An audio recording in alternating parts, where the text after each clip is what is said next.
Ada banyak laporan bahwa di beberapa tempat di wilayah Jawa Timur, Jawa Tengah, Sulawesi Selatan, Bali, banyak anak-anak usia anak karena alasan hamil luar nikah minta dispensasi nikah usia anak. Itu terjadi di laporan Pengadilan Negeri Agama Ponorogo. Dari 289 yang meminta dispensasi nikah usia anak, menurut keterangan Ketua Pengadilan Ponorogo terpaksa memberikan dispensasi menikah usia anak itu dari 289 diberikan dispensasi 125 permohonan. Peristiwa serupa juga sangat mengejutkan terjadi di Malang.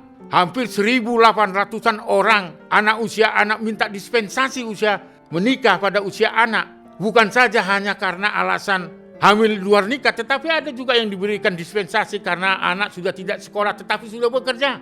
Padahal undang-undang perkawinan yang baru setelah diminta revisi melalui judicial review Mahkamah Konstitusi bahwa undang-undang perkawinan tahun 74 yang membolehkan anak perempuan menikah usia 16 tahun dan laki-laki 19 tahun dan dianggap sebuah kebijakan diskriminatif, akhirnya dipenuhi oleh Mahkamah Konstitusi bahwa usia perkawinan itu disamakan antara laki-laki dan perempuan karena undang-undang sebelumnya dianggap diskriminatif.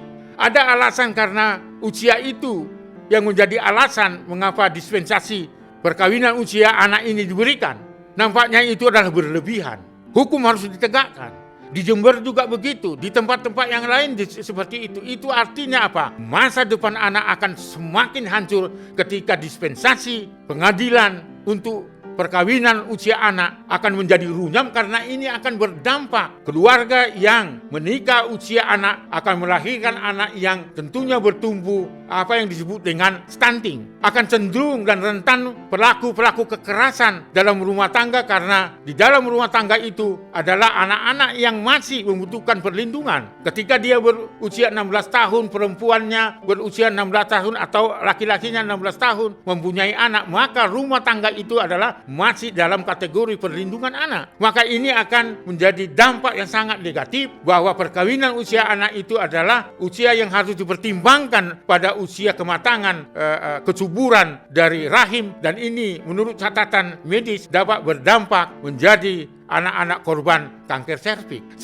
Selain akan menjadi pelaku-pelaku kekerasan, tetapi dia akan gagal mendidik anak menjadi anak yang baik karena belum mendapatkan pendidikan dan edukasi yang baik. Oleh karena itu, ini harusnya menjadi pelajaran kita semua karena Kementerian Pemberdayaan dan Perlindungan Anak sedang getol-getolnya melakukan kampanye percepatan pelarangan usia anak menikah dan memohon kepada pengadilan untuk tidak memberikan dispensasi dengan alasan-alasan yang masih bisa dikesampingkan. Karena banyak peristiwa setelah diberikan dispensasi usia perkawinan anak itu justru diperagakan, dipertontonkan dalam penyelenggaraan pesta-pesta pernikahan dengan mengundang banyak khalayak dan kelompok-kelompok penghibur, sehingga seolah-olah ini adalah bagian dari hak anak untuk menikah. Saya kira ini menjadi perhatian kita semua. Mudah-mudahan program pemerintah melalui Kementerian Pemberdayaan Perempuan dengan peristiwa dan laporan masing-masing ketua pengadilan agama yang memberikan dispensasi